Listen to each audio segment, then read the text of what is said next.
Jinbali Reservoir Dam. Going to Godauri. This is it. Snow na sa Godauri. Ito na yung natira sa snow. Kunti na lang. Hindi siya masyadong malamig.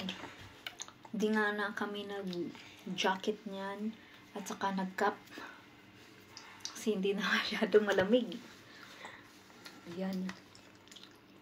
Nasa sakyan lang yung mga gamit namin. Hindi na kami nakapag-jacket. Oh. Si Bunso, amiga. Nag-enjoy talaga kahit walang cap. Hindi namin expect na paggulong-gulong pa sila kasi kunti na lang yung snow. Dun sa banda pala, makapal pala.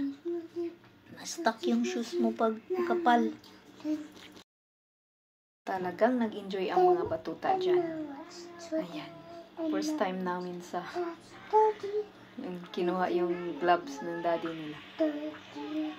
So, first time namin family of 5 na mag-travel international going to Georgia to experience the snow. Saka yun, naabutan namin yung snow at saka pa spring na may kunting mga kahoy na colorful ang naabutan namin. Yan, mag-almost 2 hours din kami yan. Mainit. Ano yung